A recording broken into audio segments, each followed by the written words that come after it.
What's happening, everyone? Isaac Cooper here for our first in-studio session with the Planning Podcast. We are here with Dr. Anthony C. Hood in the building.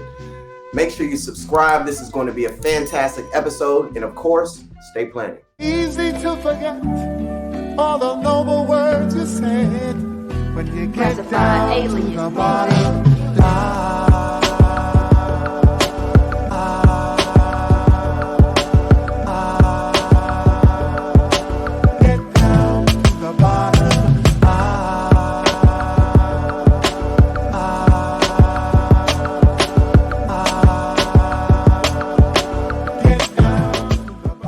All right, good people. So whenever you are in the presence of someone extremely important with a great resume, you want to make sure that you articulate the positions, but also the authority and the type of presence they've been able to have. So real quick, I am just going to highlight a few aspects of Dr. Anthony C. Hood here. So if you could just forgive me. So a few awards. Let's talk about this. Vulcan's Community Award, Community Game Changer Award, Alabama Power Company with the prestigious Power of Leadership Award. I'm not going to keep going there. Had a fireside chat with the CEO. Y'all see that right there? You know, when the three dots are like that, Apple phone. So with the CEO of Apple, Tim Cook, and just a major leader in the space of thinking, in a space of action. And I thoroughly appreciate our relationship, brother. Glad to have you. Sure, man. And let's jump into it. So our first in-studio session, we are here in Inslee, downtown Inslee, west side. West side. Okay. It's a reflex. That's right. I can't help it. That's exactly right. And so much is happening, right? Community development is an aspect of any type of enrichment that happens within a community. You want some type of growth. But this location means something to you. Yeah. Talk to us about that. Yeah, man. So first and foremost, honored to be on your podcast, the Planning Podcast. Come on. Hashtag planning. Hashtag. And yeah, man, like so we're sitting right here on 19th Street in Inslee. Give you a little bit of background. My mom was born on this street. Wow. Right down the street, right down from Carter Brothers Barbershop, like a block down with a Jehovah's Witnesses place on the left. Yeah. That's where my mom used to live. It used to be like some little shotgun houses. That's right exactly right. Yep. My mama and her brother used to live there. I was born on this street at Community Hospital, aka Holy Family Hospital. Okay. Right on 19th Street. We lived on 20th Street, where the brickyard was. Now, I used to think that we lived in the projects until I was like in high school, and my mama heard me say, "Yeah, man, we used to live in the brickyard." My mom was like, "We did not live in the brickyard." So the brickyard, you know, where we stayed, you know what Green Acres is, right? That's right. And it's like a little white building where they do auto mechanics. Yep. And it's like some little apartments right there. Right. That's where we used to live. But the actual housing authority project used to be on three sides of us. So we lived in a unit where we were renting. And so it felt like the brickyard because it was brick, but it was single level, and the other units was two levels. So I just assumed we lived in the brickyard. Right. But my mama had to correct me. So that's right. That's right. But yeah, long story short, man, like this is my neighborhood, and I still technically live on this street because 19th Street turns into Bush Boulevard. Take you right to it. And that's the street I live on. Right. So I just feel very fortunate to be here, be in this place. Me and my grandma used to come to Cotton's, and that's what she used to get her Sunday go to meeting outfits. And I used to be playing around the store, hiding up under the clothes rack. She used to whoop my butt because she'd be looking for me about 30 minutes. But man, just a lot of really, really fun memories. That's dope. So with me being from Florida, y'all know I'm Jamaican by blood. And as I've been in Birmingham, as I've been able to learn more about the history, one thing that I appreciate about Dr. Hood and his journey is that there is a level of enlightening you'll be able to get because he stays proximate to the area in which he grew up. Can you tell us more about how this helped you transition into the professional arena, some of the tools and characteristics you learned just growing up on the West Side? Yeah, man. So I feel very fortunate of how I grew up. You know, when I was My mom and dad were divorced. So my dad lived in Wylam. My mom lived right over here in Ensley. And then when we were 6, we moved to Wylam so that, I could be closer to my father and my grandparents who all, were in Wylam. And most everybody in that part of the neighborhood were like my friends. They were my cousins, and my uncles, my aunties. Right. My dad lived right down the street from my grandparents. And so it was such a safe neighborhood. Yep. It was super blue collar. All the men worked at U.S. Steel, and they were either coal miners or steel workers. Most of our grandparents, our grandmothers, they were stay-at-home moms. So it was like, there was always a meal cooked, always stories on. Right. I can go to anybody's house and go to sleep, get something to eat. I get my butt whooped if I'm doing something wrong, because you could not do anything wrong because everybody sat on their porch. And community. Wow. It was community. Wow. And we didn't have a whole lot. Right. My parents had good jobs. My mom was a nurse at UAB. My dad worked at US Steel, so they made good money. I never wanted for anything. Right. I didn't always get everything I wanted, but right. I can have some J's and some Barclays. That's right. Video games. And when the Sega Genesis came out, I had all that. But for the most part, we didn't have a whole lot, man, but we had each other. And everybody knew everybody. We had folks that you might have somebody that come up on your back porch, steal your lawnmower. Right. But you could get it 8 hours later because they was going to go 3 streets over and try to sell it to somebody. They'd be like, it's over here. Such and such over here trying to sell your lawnmower, right? And so now the way that we live, we just don't, that sense of community, I feel like is lost. Right. And so for me, I think everything that I do, everything that I've done since I've been an adult is really trying to recreate the magic of how I grew up. Again, we didn't have a whole lot. Most of the men had Cadillacs. You gotta have a Cadillac. Come on, you ain't gonna have nothing. You gotta have your lap, man. You got to have your lap. I come from a long line of Cadillac drivers. But if you got a nice Cadillac and you got a house, it ain't gotta be a huge house or whatever, but you had each other. Yeah. And now, oftentimes the way we live, like we don't know our neighbors. Yep. You know what I mean? I can't walk down the street, get a cup of sugar or get some jelly because I got peanut butter, but I ain't got everything. But I knew that I could get it from my neighbors. And now, like, sometimes you don't even want to go up on your neighbor's porch because you don't want to be mistaken for somebody that's got, bad intentions. Right. And so I just want to recreate that. So for me, I've just always wanted to recruit more of my friends, my family to come be my neighbors. And that's really kind of the thesis underlying everything that I do. Like, I don't want to always, when I hang out with my friends, I got to drive all the way to Alabasta. I got to drive all the way to Pinson. Right. I got to go out to Homewood and Hoover. Right. Greystone, all that kind of stuff. Cool neighborhoods, beautiful homes. Right. But, if I'm sipping on a little bit, like, I don't want to have to drive all that. Now I got to go through 2 townships. I got to wonder, like, them people out. I got to worry about getting pulled over, something like that. Right. Like, I want to just have my drink. That's right. Cheers to that. Cheers. Walk down the street to my neighbor house, have a couple drinks, and then walk back home. That's what I saw my grandparents and my uncles do. That's what I saw my dad and his friends did. Right. And that's what I want. That sense of community is such a strong thesis. And to be honest, I actually recently had a meeting in Mountain Brook, and I took an Uber. Yeah.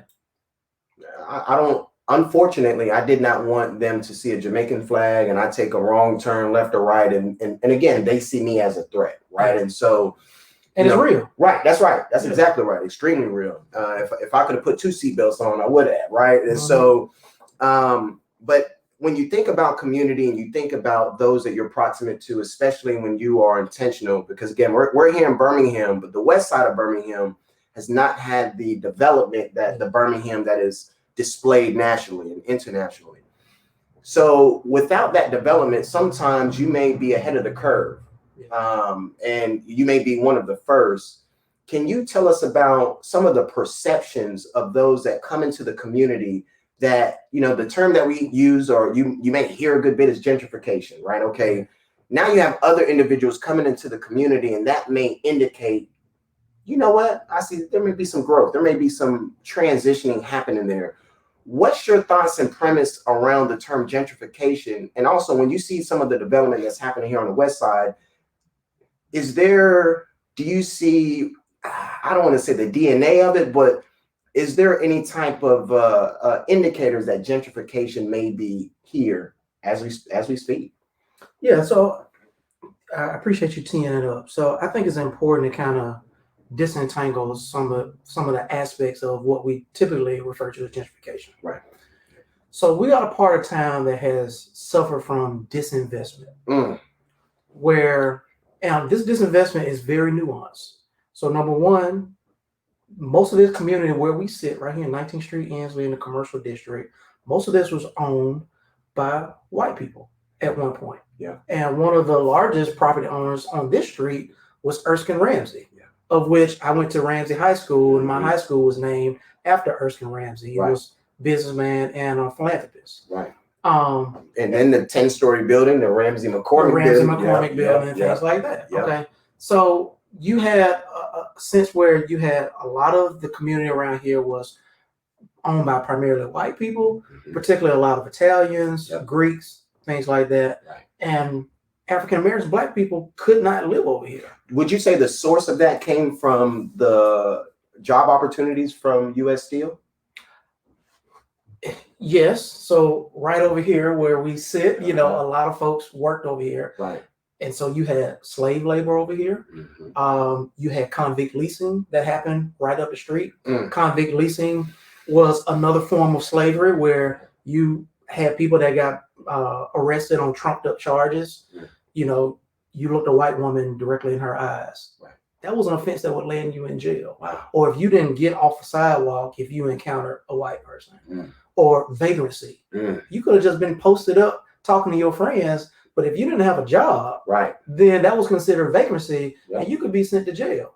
Then you get hit with all these court charges, and if you couldn't pay those charges, then essentially you had to work that off. And being able to work that off, the companies, TCI, Tennessee Coal and Iron, and other companies would then come and lease those convicts and be like, okay, well, we'll pay their charges if they come and work in these coal mines. And so that's how a lot of what we see around here was built. And then the extraction of that free or discounted labor that the people who were the convicts, if you will, never got compensated for. And then you take primarily black men out of the household.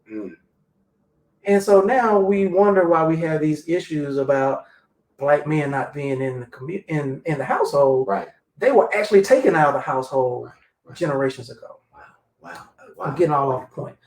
No, you on point. So, we lead up to the 50s and the 60s when you start, sentiment started changing. Black people actually started gaining some income and some wealth. They began to move over in these parts of town. And then you had real estate agents that would say, hey, did you know that this black man, Isaac Cooper, just moved down the street from you?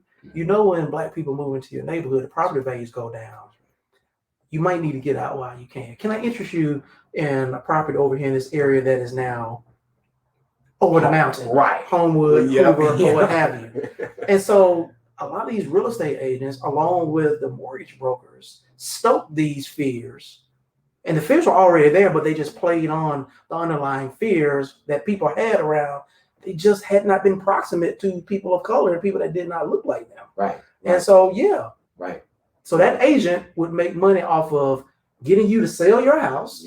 And then they made money off selling you another house on the other side of town. That's what we refer to as white flight. So you start seeing that in the late 50s and all through the 60s and the beginning of the 70s. And in a matter of 10 to 15 years, the demographics of this side of town changed just like that. And I say this side of town, this happened all over the country. From the mid 50s through the mid 70s. Here's the thing that people don't talk about. After that, we started having black middle class flight. Those same early adopters, if you will, black people that moved into, for the first time, Bush Hills, for the first time, Inslee Highlands, for the first time right over here. They moved over here. They started moving up in their companies, starting their own companies.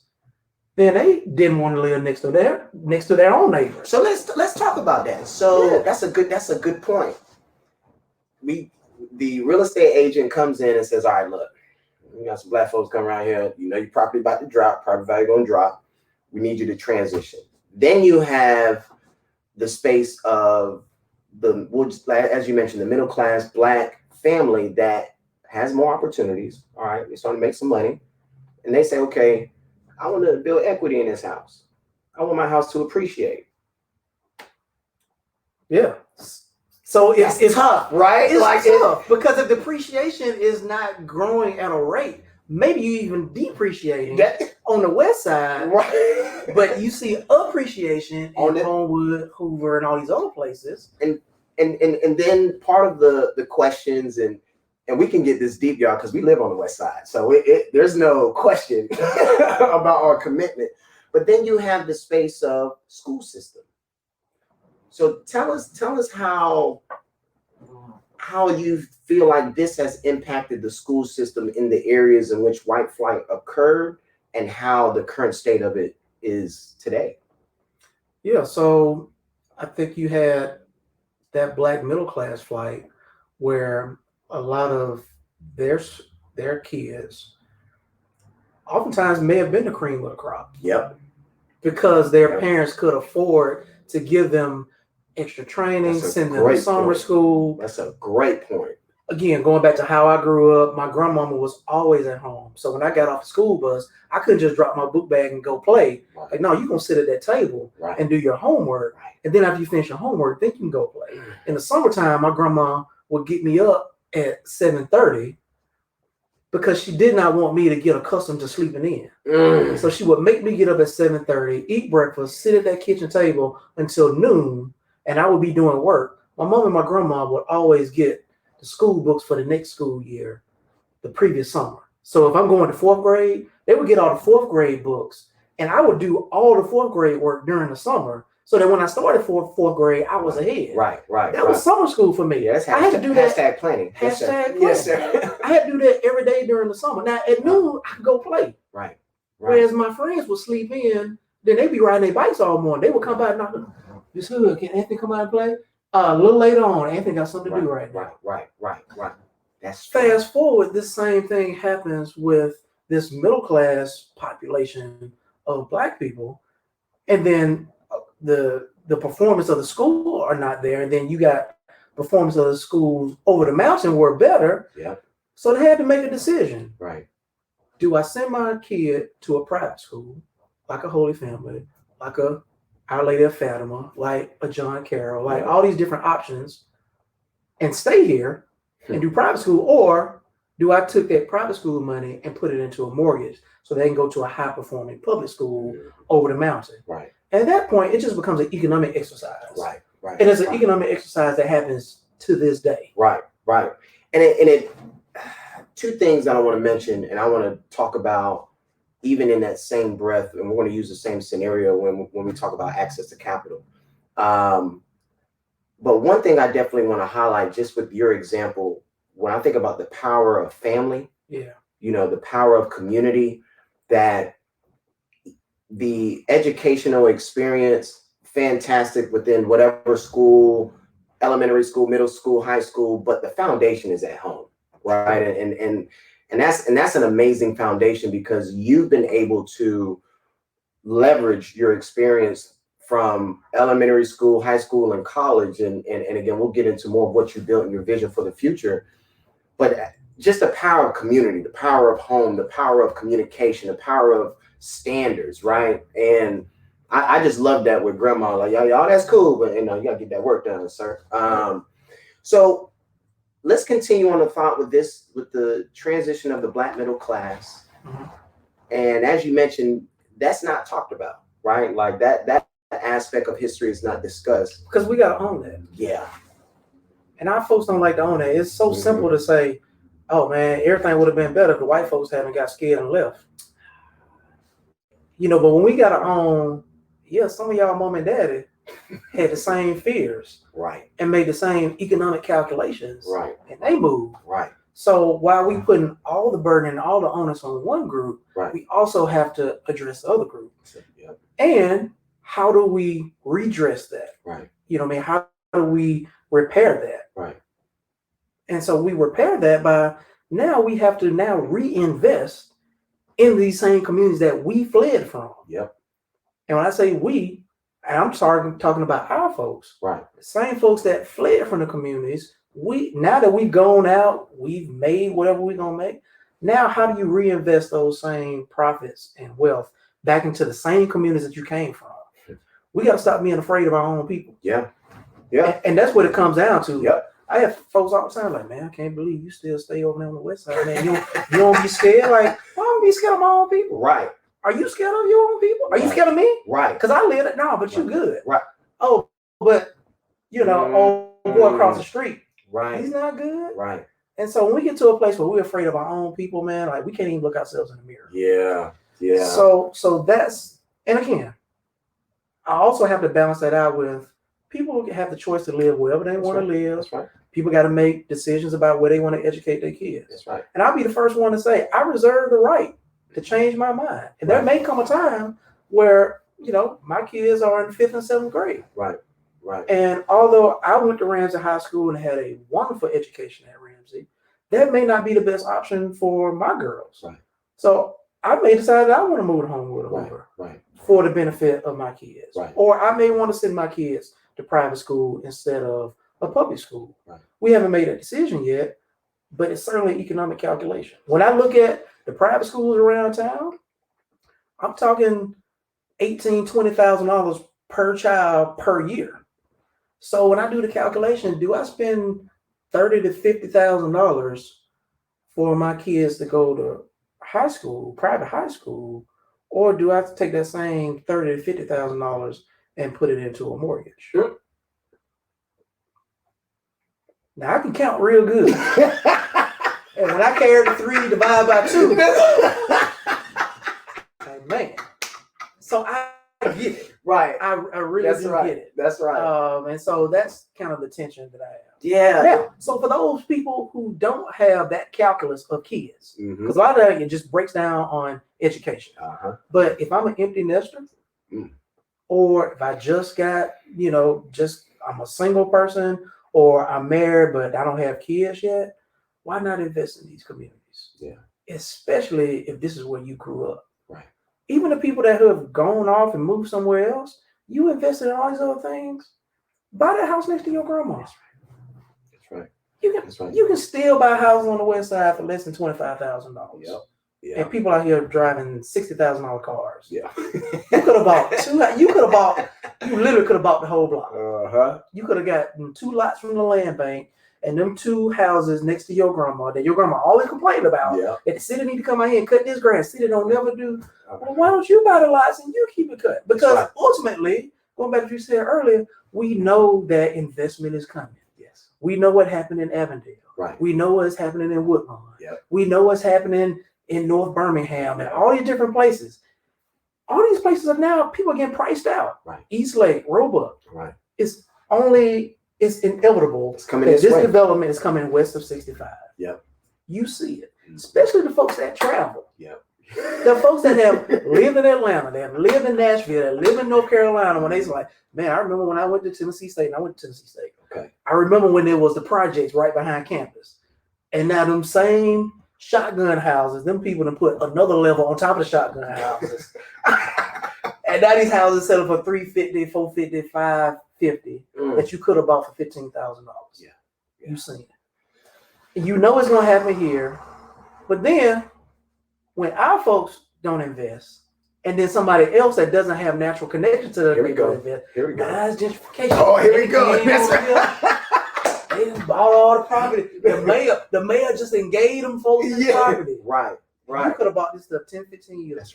That's right. You didn't.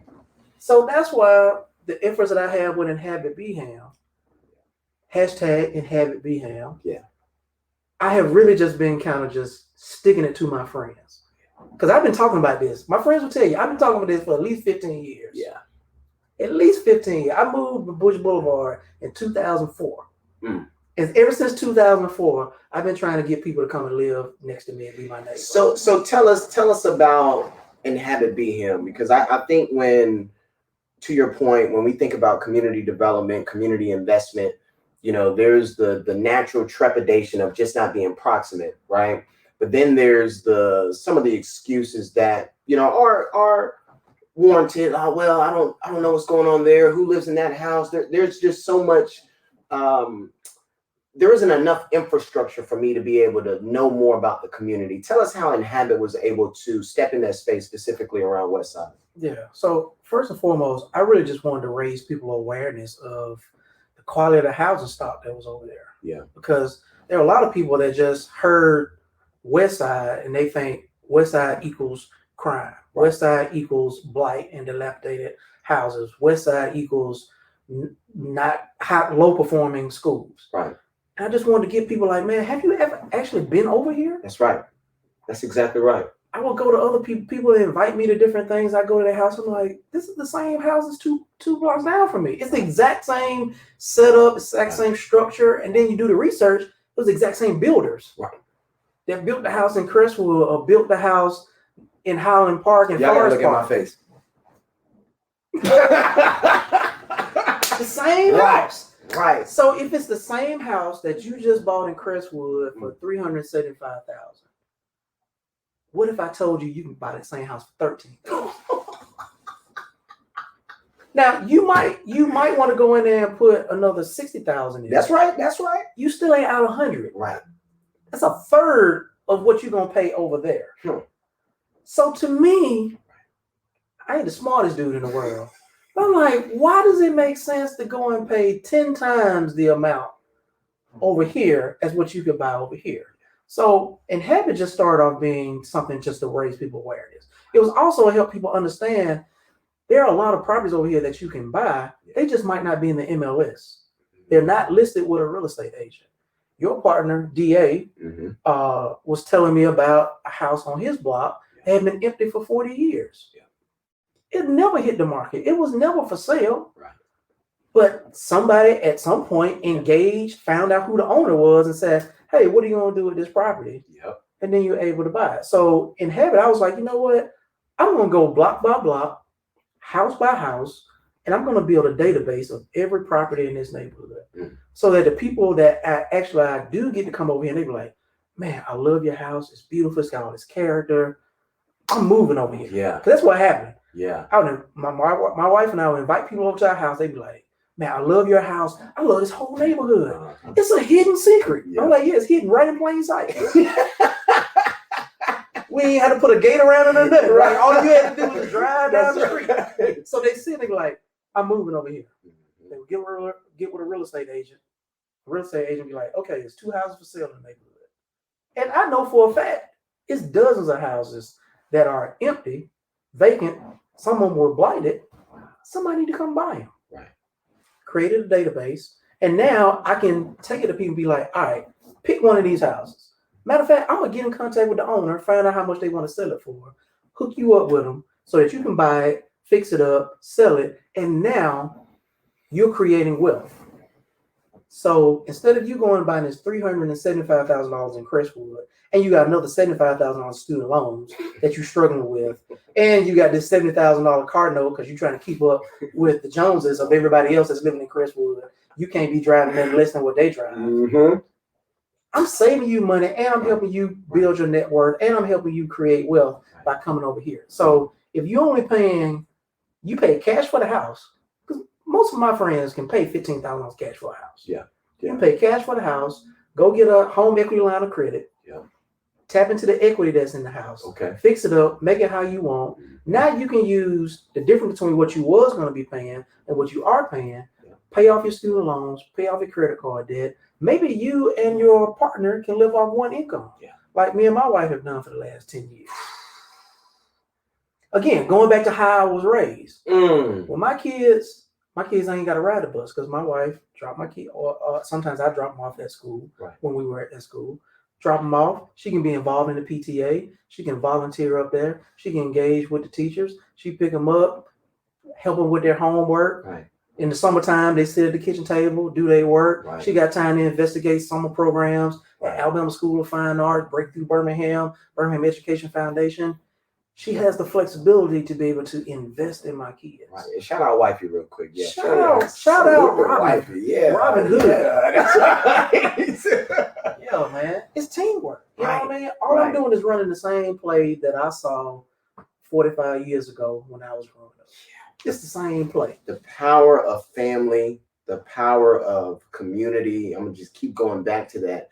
But there's two things that I thought about on how perception could impact your pockets and your purpose. Oh, say more about that. So one's perception of a particular neighborhood could deter them from their purpose, which could ultimately hit their pockets, right?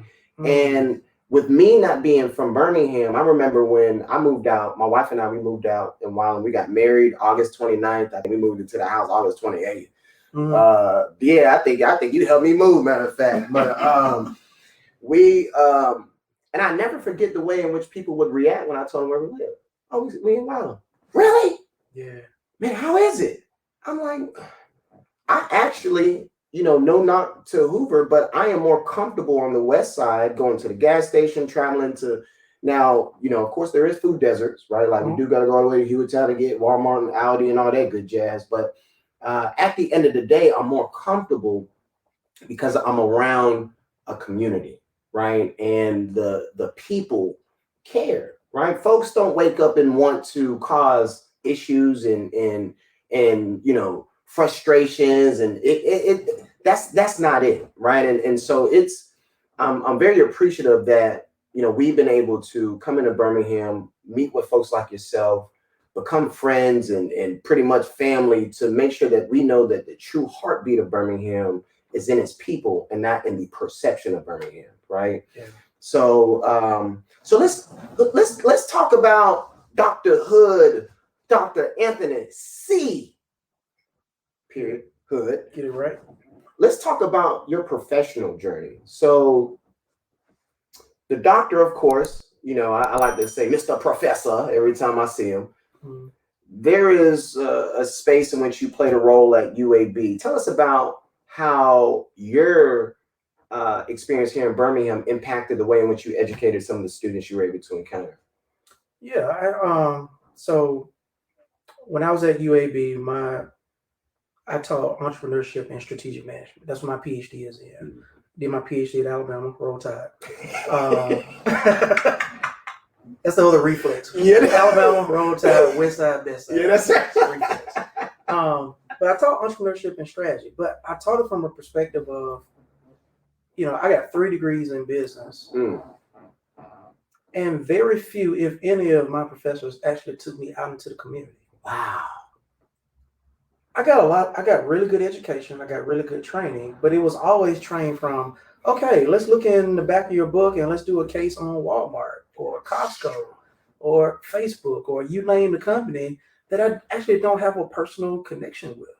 And I'm like, why is nobody actually doing, can we do a case on Alabama Power, on Regions, on, U.S. Steel, something that's a little bit more proximate to me, and then actually take me out into the community so I can meet some executives in the community, people who are actually doing strategy, people who are actually doing entrepreneurship. Right. So for me, my perspective was, if I'm teaching entrepreneurship, I don't even want to meet on campus. Let's meet at Innovation Depot. Every time I called up Mr. Sperling here where we are on 19th Street Ends, like, Mr. Sperling, I got some students, I want to bring them and show them what you're doing over there. Like, yeah, man, bring them on. Yeah. So I'm leveraging my connections and my relationships to bring people in so they can sit at a boardroom and actually see strategy in action, see entrepreneurship in action, taking them to pitch competitions, bringing them around bankers. You come to my class every year and you kind of lay down like, this is what finance actually looks like in the real world. This is what you should be doing right now to prepare yourself for whatever it is that's coming next. Right. And so that's why I always got really good marks. I didn't always get perfect marks. The students that appreciated the experiential learning always got marks off the chain. But I got bad marks from students that they were just accustomed to, well, he made us go out into the community and I had to get in my car and drive somewhere. And I was expecting a multiple choice test and he actually made me do, Please let me womp real quick in that moment. I'm sorry, the student, but you got to womp. I'll give you donkey of the day, but I'm not the breakfast club. Yeah, but the vast majority of the students really appreciate it. Right. And a lot of those students got jobs out of it. Because invariably somebody be like, hey man, I really like Sarah, or I really like Robert. like put me in contact with him, put me in contact with her. Right. And that's what I really loved about what I did in the classroom. Yeah. Well, and I think that's the type of exposure that, you know, if I'm a student, there's the balance of the education that I will be able to apply, but the exposure is going to trigger the appetite for the education, right? Like I want to be able to see this. So when I'm being taught on this particular skill, subject, strategy, or whatever it may be, I can see how I'll be able to apply it. And so my senses, while I'm being taught this, is like, okay, this is good, right?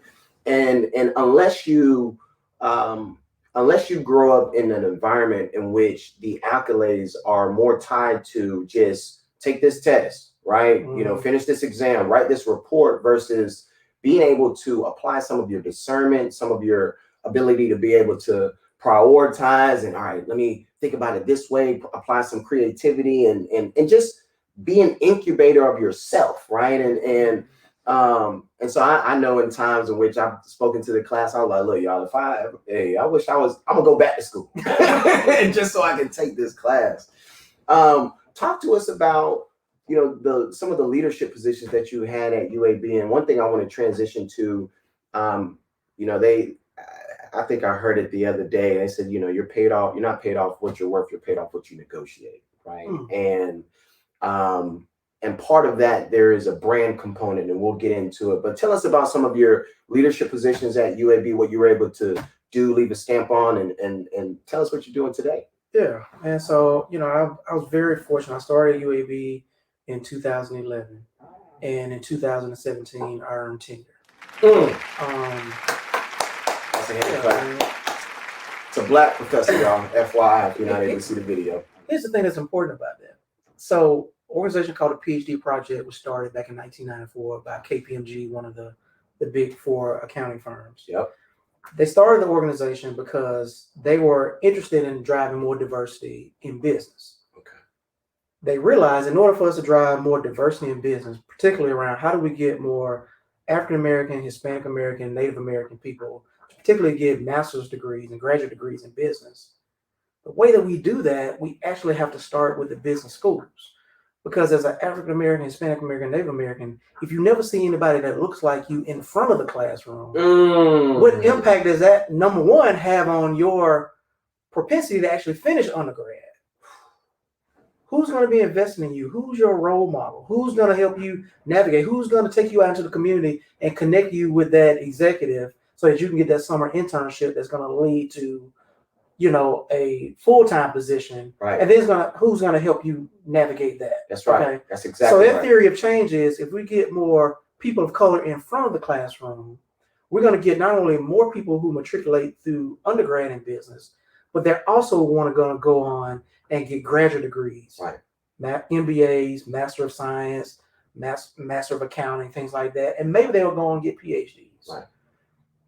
That's how I left my job when I was at AT&T in Bellsouth for 10 years as an engineer. But I came across a PhD project because I had a Black faculty member, George Munkus, at UAB. Shout out, George. Shout out, Dr. Munkus, George Munkus III.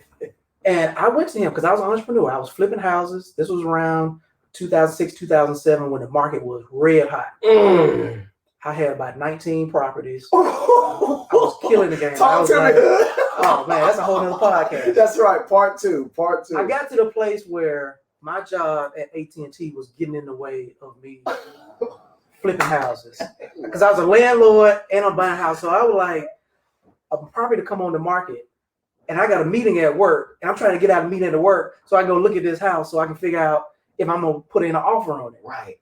And I got to the place like, you know what? This is killing me. I probably need to pick. And I was like, you know what? I just need to be a full-time entrepreneur. Like, it's been a good ride, but I'm finna go for it. Yeah. So I went to Dr. Munkus. I was like, Dr. Munkus, like, I'm thinking about leaving my job, you know, going ahead and be a full-time entrepreneur, just trying to get some advice. He's like, young man, you ever thought about getting your PhD in business and being a professor? I'm like, heck no. No. Teachers don't make no money. Like, I'm about to getting it. Right, and enjoying it. He was like, man, I really think you got what it takes to be a professor, and I think you should consider it. He was like, I want to tell you about this organization called a PhD Project. You know what I mean? They got an annual conference. You know, you ought to go and check it out. So I did, went to the conference, and like just light bulbs went off for me. I was like, I can be a full-time entrepreneur flipping houses, and I can be a professor of entrepreneurship. So I can learn how to do research on entrepreneurship. I can teach entrepreneurship, and I can do it from a place of I know how this works because I'm actually doing it. Right. I'm actually going to the bank and getting loans and putting together capital stacks and that kind of stuff. Right. Because my professors had never actually done it. Yeah. And so I'm already looking at them at the side. I'm like, you trying to teach me something you ain't never actually done before. Right. It's and I'm teaching you how it's done. Right. That's right. It's so funny you mentioned that. I'm a segue. I'm gonna actually mention quickly the coaches that I would always side eye. Coach. Uh-huh. And I'm gonna shout out Coach Sam Shade. Coach Shade will be out there. Sam, my boy. Man, look, Coach had some tennis shoes on. I'm like, okay, Coach, I see the back pedal. You still got right. Like, you see it. Right. And you can see his film. You've done this before, right? And so when you articulate the directions and the steps and the movement, body movement, I can respect the words, right? But if so you never play football? All right, so let me go get on YouTube. But funny enough, you mentioned about being able to the students being able to see the teacher and see themselves in the teacher. Yeah. So I actually ended up starting the first Black Alumni Association in school history at Stanford University 50 plus years ago. They wouldn't even accept Black folks. But it was on that same preference. Football ended. If it was up to me, I'll still be playing ball. I cleats in the trunk. I just raced a little 13-foot. I'm with it, right? Like, come on with it. Nothing to brag about, to be honest. But the issue I dealt with was, all right, Stanford is it's a private white institution, a PWI. Not too many folks here look like me. And I was looking for someone that looked like me that actually played football that's wearing suits. I know about suiting up for football games, but I don't know about tie to tie. I don't know about this corporate. So I started asking questions. All right, who are some Black, I was very specific, who are some Black cornerbacks that are in Birmingham that I can connect with? So I want to learn about this space, but I need to speak to someone that looks like me that has some of the same characteristics, right? Because the power of a visual opens up the different type of opportunities just based off of a commonality before you even come, you speak to each other. Because it would have been important even to talk to an offensive lineman, right? Right. But there's nothing about that person that actually plays your position. That's right. Because it's a fraternity, right? That's exactly right. It's a fraternity. That's exactly right. Yeah. It doesn't matter what school you went to. It doesn't matter what division. If I run across you and you play corner, man, what? It's a brotherhood because there's characteristics about the position that we can articulate based off of those responsibilities that allow us to be able to communicate in a way that we can be efficient and also effective with what we're talking about because we're speaking the same language. And as you mentioned with the PhD project, and as you were sharing that story, I'll be remiss to not mention just that why we even triggered that activity back in 2014, and now we're 7 years later and it's still rolling, right? And major impact. And that's huge. That's huge. So UAB, I know you miss Dr. Anthony C. Hood. I know you miss him. Dr. Hood ended up making a transition. Yeah. Tell us about the position you're in today and the level of detail you're willing to share on how it got there, because I think a part of what you've been very intentional about, which I appreciate, and we talk about it often, is content, right? To where we live in a world in which unless you provide the information that explains who you are, what you do, someone is going to provide their own information, right? And so social media is kind of like a hammer. You can use it to build or you could use it to break something, right? And so you've been very intentional on building just who you are, what you're doing, and documenting the type of impact that you're having in conversations and really the educational framework as well. So tell us about that transition from UAB and how you've been able to leverage your brand and expanding your network and so folks can know who you are. Yeah. So I think one of the things I started doing around like a year or two before I went up for tenure, I didn't know if I was going to get tenure or not. And I haven't talked about this much. I didn't know if I was going to get tenure or not. And tenure is based on a committee of the other tenured faculty members. Really? I didn't know that. And they have to decide whether you are worthy of tenure. Yeah, I thought it was just, hey, you started on this day. You have to submit a portfolio of your work, and it's very subjective. And there's some criteria, but even beyond that criteria, some subjectivity. So they could say, you know what, you can't be a part of our club.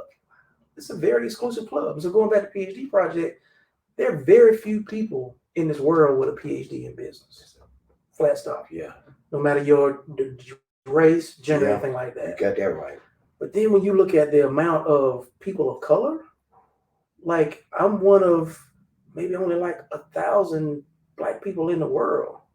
That's with a PhD in business. That's a fraction of a percent. It's a rounding error. Right. It's a rounding error. Yeah. So to get promotion and tenure as a Black man is a big deal. Yeah. Thank you. Yeah.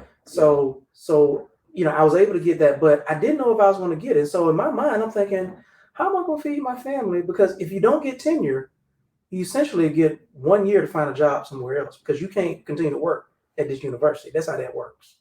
It's kind of like that in law firms too. When you make partner, you have like X number of years to produce enough billable hours. And if not, you're going to have to find somewhere else to go. The same way in academia. So I didn't know if I was going to get tenure or not. So I'm like, okay, what is my plan B? So that's when I started being a lot more intentional about building my portfolio and then sharing what I was doing. Not only that, I was doing a lot of stuff in the community. So people were calling on me. I was doing a lot of speaking engagements and that kind of stuff. So I wanted to share, particularly with young people, like, this is where I came. I came from Inslee. I came from Wylam. I didn't come from a whole lot. But here's where I am right now. And let me kind of demystify it for you so you'll know some of the steps that you can do to do what I have done and more. That's how it started off. And the more I would post, the more people like, man, you blessed me, or I shared this with my daughter, I shared this with my son. Can you do this more? And so that's how it started. So then I started getting a lot more intentional about setting up a camera and capturing what I was doing, stuff like that. Right. And I think that really helped me. So even once I got tenure, I just kept it going. And then all these other opportunities started coming at me. Other universities started kind of hollering at me like, yeah, how's UAB treating you? You know what I mean? Like, so, in academic terms, it's kind of like, like when we used to be back in the streets. And you holler at a young lady like, oh, I got a man. Like, well, how you treating you? That's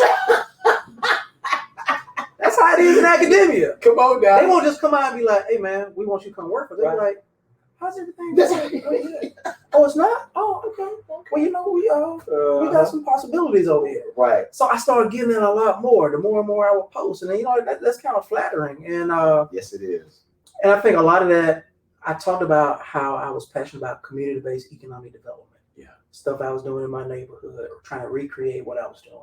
And I think that led to me getting the job in the president's office at UAB. And shout out to Dr. Watts. Shout out Dr. Watts. And Dr. Ari Jack, the dean of the School of Business. They gave me an opportunity to be Director of Civic Innovation. Civic Innovation is essentially all the stuff you see me doing, that's civic innovation. Right. It's how do we make our city the premier place in the world for people to live, work, learn, play, and serve. Right. Right. And that's what I got an opportunity to do from 2018 until just a couple months ago when the opportunity at First Horizon came up.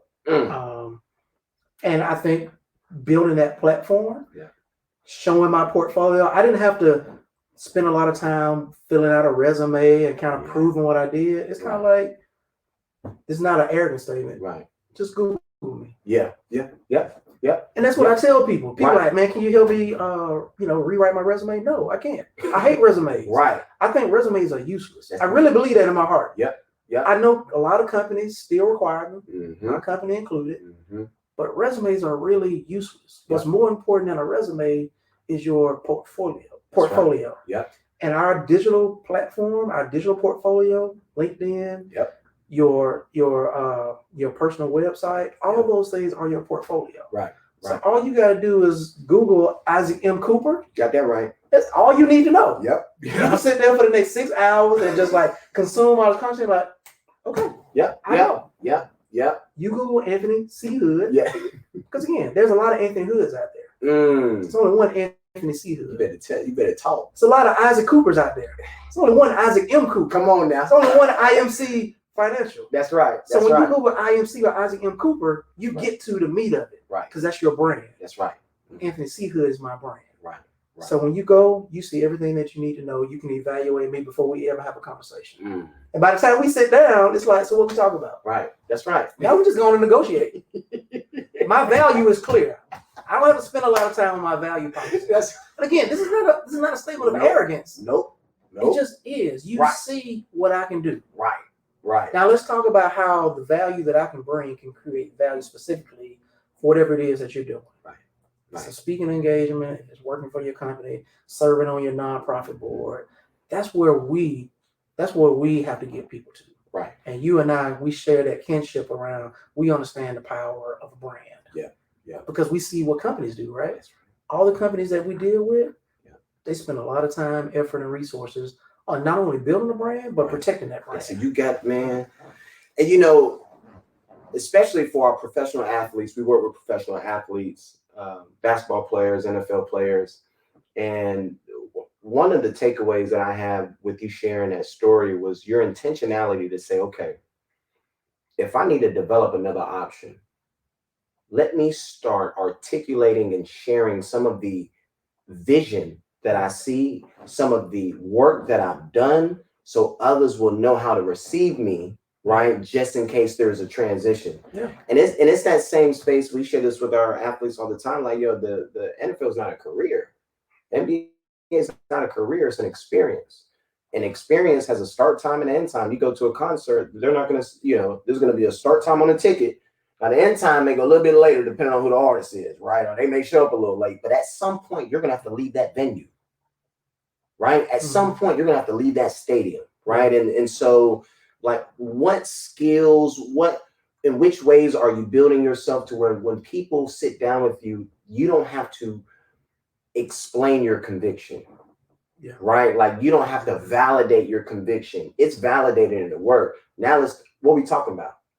What are you looking to get accomplished? Because I know what type of value I can bring to your organization. So now we just got to see if there's synergy, right? On principles and the purpose moving forward. So that's so powerful, y'all. There's so much that we are going to unpack. We may have a part 2 and 3. We may just do something every week. Before we finish up, every question we ask our guests, and those that know this, that are subscribed, make sure you share, with this being the planning podcast. And so intentionally, we spelled planning PL with the delta sign to substitute the A and ing. In mathematics, the delta represents change. So we feel like anything that is significant that happens in life, the foundation of that is through planning, right? And so can you share with us an example or a story in which planning was able to reflect the change or the improvement, or even, show some assets in your journey in your life? Yeah, man. That's a good question.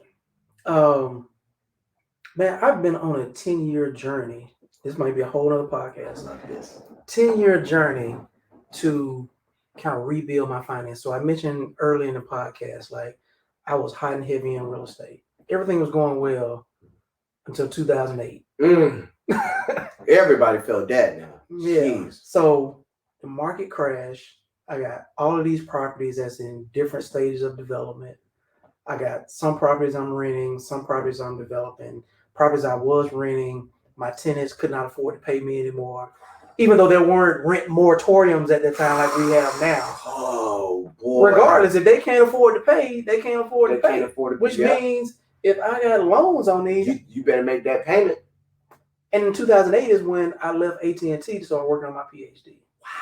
So I left a 6-figure position to go be a broke college student based on the plans I had made for the real estate, but it was based on the market economics for 2006, 2007. To continue. But then we had an economic shock that nobody could have foreseen, but I probably should have foreseen it because everybody named Mama was getting into real estate. And I'm like, you run into people at the grocery store, like, yeah, man, you know, I'm flipping a house. And I'm like, huh?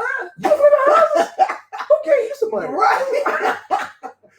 That's right. So I should have known that the market was too, you know, it was too red hot. It was too overinflated. You had the wire loans and all that kind of stuff. Yep. Long story short, I took a bath. I ended up having to declare bankruptcy on over $500,000 worth of loans, which probably represented $800,000 worth of property. Right. Gone. Wow. And so now my bankruptcy was finalized in 2010. And so now for the last 11 years, I have been slowly and methodically building back my finances, building back my credit, and start trying to build back my real estate portfolio. And so now I would never get over leveraged like I did then. I didn't think I was over leveraged at the time, but in retrospect, I was over leveraged. And so now I'm kind of like Mr. Spurling. Mr. Spurling tell you, like, if I can't pay cash for it, I don't buy it. And so I learned that from him. Right. So now I got to save up some money, and then when I get enough money, I go buy some cash. Yeah. And then I save up some more money, I go buy something else cash. And so now I'm just slowly, methodically building back. And so now my credit score is almost 800 now. So now I'm thinking about, okay, everybody's sending me these, you know, hey, we like to give you some money. That's right. You want to give me some money? And now I'm in banking. I'm like, okay, well, you know, I'm telling everybody else, like, hey, come bank with us. I'm like, maybe I need to go out, but I'm going to do it a lot more intelligently now. So that's the plans that I'm making right now is, how do I take maximal advantage of the opportunity that I have right now, working for a bank, being around bankers, and learning from them? How do I build back better? And so now when I talk about my approach in the classroom, I can speak from a place of authenticity. Man, come on. You know, when I'm telling other entrepreneurship professors, like, if you ain't never lost $500,000, what you gonna tell these people? Right. So I can tell them about the highs of entrepreneurship and the lows of entrepreneurship. That means something. That means everything. You know, when the market tanked, the reason why I had to file bankruptcy because I couldn't get access to capital like I was accustomed to, because banks, you know, changed their regulations, you know, and their appetite for making loans. So now when I'm engaging with small business owners now, I understand the issues around access to capital and how that can stifle growth, because capital is oxygen. And you cut off somebody's capital, you cut off their oxygen. And it's inevitable what's going to happen to you if you don't have oxygen. Oh my goodness. Right? You see it every day in your practice, right? That's it. That's how you breathe. It's funny because budget is not a sexy term, but budget actually reflects the level of oxygen that you have to breathe, right? And staying within the budget allows you to breathe at a consistent level in which you can build on. Right? Because if you're limited in your breath, then you're limited in your ability to operate. Right. And so that is an amazing analogy, because that's it. You know, they used to say cash is king. I tell folks cash flow is king. Right. And so this is, y'all, look. We gonna give it all to y'all right now. This is Dr. Hood. Dr. Anthony C. Hood. We are thoroughly appreciative of you joining us today, especially for our first in-person studio. Now, y'all, I'm saying studio. We at the office. Yeah, that's right. First in-person studio interview on the Planning Podcast. This has been amazing. I know our audience will be able to take so much away from this. More importantly, I'm appreciative of our friendship. I'm looking forward to seeing how that grows and continues. Family grows. Blessings to you and the fam. Thank you, brother. Look, how can we follow you? What's the best way to follow you? Anthony C. Hood. That's my brand. You can find me, Anthony C. Hood, everywhere. Bet. Hey, look, y'all.